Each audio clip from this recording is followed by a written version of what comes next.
یہ ہم کیسے کہہ سکتے ہیں؟ بحث ہماری یہ ہے کہ فلاں ولی ہے، آج ایسے واقعات آتے ہیں، ہاں، اور یہ کوئی مبالغہ نہیں ہے، ایسے واقعات آتے ہیں کہ بہت ساری ایسے مزارات، قبریں جو لوگوں میں شہرت رکھتی ہیں، لوگ سفر کر کے مشرک شرکیہ مزاج والے قبر پرست لوگ سفر کر کے وہاں جاتے ہیں اپنی مشکلات حل کرنے کے لیے، اللہ کا در چھوڑ کے مخلوق کے یہاں جاتے ہیں، ہاں، ان کے یہاں جاتے ہیں۔ اور ایسی کئی قبروں کے بارے میں پتہ چلا کہ وہاں کوئی انسان دفن ہی نہیں ہے، کہیں گدھا دفن ہے، کہیں کتا ہے، کہیں بلی ہے۔ لوگوں نے خواب بیان کر دیا کہ فلاں صاحب اور بزرگ آئے، شیخ عبد القادر جیلانی رحمہ اللہ، فلاں بزرگ اور فلاں بزرگ آئے، خواب میں کہا کہ یہ میرا چھلاوا ہے، یہ میرا فلاں مقام ہے۔ خواب کی بنیاد پر مجاورین نے ایک دوسرے کی تائید کی کہ ہاں ہاں اس کے خواب میں آ رہے تھے تو میرے خواب میں بھی آیا، کہا کہ میں اس کے پاس جا رہا ہوں، میں تائید کرتا ہوں۔ لوگوں نے اس کو قبول کر لیا اور پھر ان کی دکان چلنے لگی۔ ہاں، صراط مستقیم برمنگھم میں پاکستان کے ثناء اللہ صاحب سیالکوٹی نے ایک مضمون لکھا تھا، اس میں بتایا کہ دو مجاوروں میں جھگڑا ہو گیا بندر بانٹ کا، اور ان کے اندر لڑائی ہو گئی، تو آپس میں جب وہ بہت جو ہے شدت کی جھگڑے ہونے لگے تو وہاں عوام موجود ہے، یہ ان کو احساس نہیں رہا، ہمارے غصے کے ایک نے دوسرے پر الزام لگاتے ہوئے کہا، یعنی اس کو کہتے ہوئے کہ اگر تو بہت بن رہا ہے تیرا بھانڈا پھوڑ دوں گا میں، ہاں، تیرے جو ہے حقیقت کو بے نقاب کر دوں گا۔ کہا کیا کرے گا؟ کہا تو نے ہی مجھ سے آگے کہا تھا کہ ہم لوگ ایک جو کمائی کا ذریعہ بناتے ہیں، میں ایک خواب بیان کروں گا، ہاں، ایسا بیان کروں گا کہ شیخ عبد القادر جیلانی یا فلاں بزرگ میرے خواب میں آئے تھے اور یہاں ایسا ہے، یہ بتانا، ہاں میں بتاؤں گا اور تم آ کے پھر میری تائید کرنا، اور پھر ہم یہاں مزار بنائیں گے اور پیسے کی کمائی ہوگی اس کو مل کر بانٹیں گے۔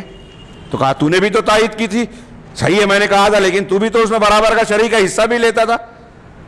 یہ جب ان کے جھگڑے چلے اور یہ چیزیں جب سامنے آ گئی تو وہاں موجود عوام نے اس کو سن لیا اور پھر ان کی آنکھ کھلی، ہاں، جیسے دھوکے میں آئے تھے ویسے ان کو پیٹ پاٹ دیا۔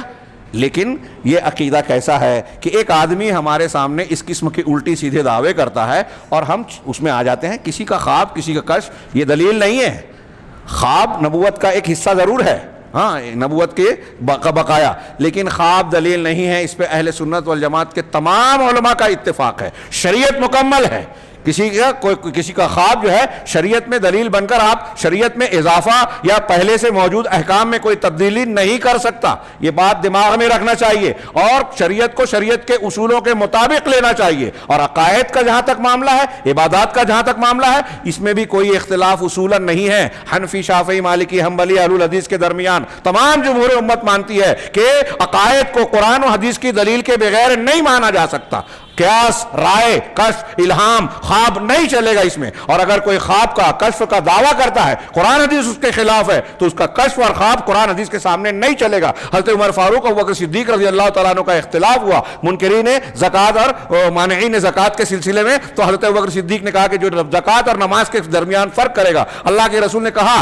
کہ جو لا الہ الا اللہ کہے گا، محمد رسول اللہ کی گواہی دے گا، اس نے اور نماز قائم کرے، زکوٰۃ ادا کرے، تو وہ اس نے اپنے جان مال کو مجھ سے بچا لیا سوائے اس کے حق کے۔ حضرت عمر نے یہی دلیل پیش کی تھی کہ آپ ان سے جنگ کریں گے، اللہ کے رسول نے کہا، تو کہا کہ جو نماز اور زکوٰۃ اللہ کے رسول نے کہا نا، ان میں جو فرق کرے گا میں اس سے قتال کروں گا۔ اللہ کی قسم، ایک رسی بھی اللہ کے رسول کے زمانے میں جو دیتے تھے، اگر نہیں دیں گے تو میں قتال کروں گا۔ عمر فاروق کہتے ہیں کہ ابوبکر صدیق اپنے اس موقف پر ڈٹے رہے یہاں تک کہ اللہ نے حتی شرح اللہ صدری وعرفت انہ علی الحق، بخاری مسلم کی حدیثوں میں اٹھائیے، حضرت عمر کہتے ہیں کہ یہاں تک کہ اللہ نے میرا سینہ کھول دیا اور میں نے یہ جان لیا کہ یہ جو بیان کر رہے ہیں ابوبکر صدیق حق پر ہے۔ غور کیجئے کون ہے حضرت عمر؟ اللہ کے رسول نے فرمایا کہ میری امت میں الہام والے اگر کوئی ہے تو عمر فاروق ہیں۔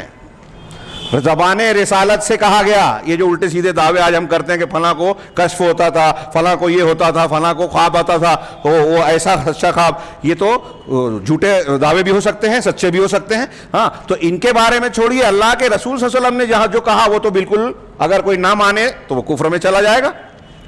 عمر فاروق الہام والے ہیں، لیکن جب ان کی رائے ابوبکر صدیق کی رائے سے ٹکرائی اور ابوبکر صدیق رضی اللہ تعالیٰ عنہ کی رائے قرآن حدیث کے موافق تھی، تو عمر فاروق نے بھی مانا کہ ابوبکر حق پر ہیں۔ کیا نتیجہ نکلا کہ قرآن حدیث کے سامنے عمر فاروق رضی اللہ تعالیٰ عنہ جیسے صاحب الہام کی رائے بھی نہیں چلے گی، تو اب بعد والوں کی کیسے چلے گی؟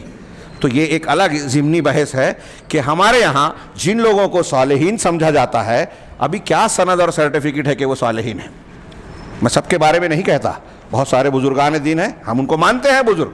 لیکن وہ اللہ کے ولی ہی ہیں۔ بہت سارے لوگوں کے بارے میں یہ مشہور کر دیا گیا، اس کی کوئی دلیل ہے آپ کے پاس؟